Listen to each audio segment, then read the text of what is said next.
Kembali ke host kita. Silakan Pak Al-Katiri, mungkin Maju Al-Katiri. maju ke depan. Ini aja ya. Ya, oke, situ nggak apa-apa, biar lebih Iya, tinggi iya. sedikit kelihatan. Terima kasih. Atau maju ke depan. Iya, ini menarik ya. Surat kami ke Irwasum itu bukan permintaan SP3, itu jelas ya kan. Ada 3 poin masalahnya. Dan kenapa ke Irwasum Mabes Polri? Karena kami itu meminta pada 2 institusi. Dalam hal ini bukan institusi ya, dua unit ya. Satu adalah Mabes sendiri, karena di situ ada beberapa pelanggaran yang menurut kami.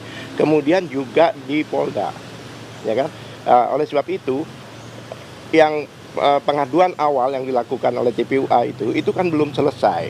Yang mana seperti dijelaskan oleh rekan-rekan di sini, ya, yang dijelaskan oleh rekan-rekan di sini bahwa ada aturan karena belum selesai di sana, maka pengaduan itu harus diproses. Faktanya apa? Bahwa pengaduan kita itu dari awal diproses, buktinya ada gelar perkara di Mabes Polri, kemudian ada pemeriksaan laboratorium. Nah, karena pada waktu dasarnya pemeriksaan waktu itu laboratorium itu dikatakan sah, maka diadakan penghentian penyidikan waktu itu, penyelidikan, bukan penghentian, penyelidikan.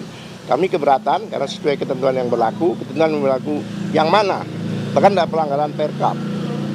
Tapi yang menarik, kenapa kami mengajukan ke Irwasum dan sebagainya, karena 3 orang ini, RRT ini pada waktu ke Jogja bersama TPUA sebagai saksi, yang mana di Undang-Undang Nomor 31 2014, Undang-Undang PSK, Perlindungan Saksi dan Korban, jika ada pengaduan atau laporan lebih dulu, itu harus diselesaikan sampai tuntas, sampai inkrah, baru dilaporkan.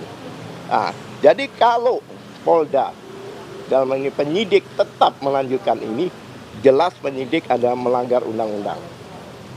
Kenapa? Karena itu harus dihentikan. Karena peristiwa yang dilaporkan dan diadukan di Mabes Polri itu belum selesai. Nah, itu satu. Kedua lagi, masalah undang-undang tadi karena di 79 ayat 4, yang itu pencabutan laporan di KUHP baru. Kemudian di KUHP baru kan jelas ya, ada pencabutan laporan. Ya kan? Sejak dikeluarkan perintah penghentian penyidikan, perintah loh ini, namanya SP3 ya, perintah. Oleh sebab itu semua proses sebelumnya, due process of law sebelumnya, itu batal demi hukum, dalam arti sudah tidak bisa digunakan lagi mulai SPDP, ya kan? Karena pada waktu itu ada pencabutan, maka bukan hanya 2 orang, karena yang pencabutan itu kan suratnya, peristiwanya, bukan orang per orang. Jika dengan nomor 4 orang itu yang melaporkan itu dengan 4 laporan untuk 8 orang. Jadi jika dicabut, konsekuensinya 6 itu juga harus tercabut demi hukum. Seperti itu. Terus satu hal lagi, tadi Bang Jagir bilang, kenapa kok masih terus kita ngajukan saksi dan ahli? Karena begini, sesuai KUHP yang baru, pasal 361 ayat 1A dinyatakan jika pada waktu disahkan, disahkan undang-undang KUHP yang baru, ya kan, bulan apa itu, Februari ya? 2 Januari. 2 Januari, ya kan, jika pada waktu disahkan undang-undang itu suatu perkara masih sudah berstatus penyidikan, maka digunakan KUHP yang lama. Memang KUHP yang baru itu hanya sekali, P19. Ini bisa berkali-kali. Ini masih lama ini, ya kan, masih lama.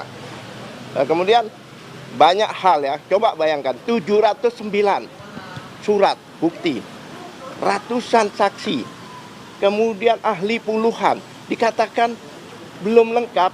Kami tidak yakin ini bukan masalah kelengkapan, tapi unsur-unsur dalam pasal-pasal itu yang mungkin dilihat oleh jaksa masih belum bisa dikenakan. Kan itu. Terima kasih. Ya, Ramdan mau nyampaikan sesuatu? Mungkin update terserah.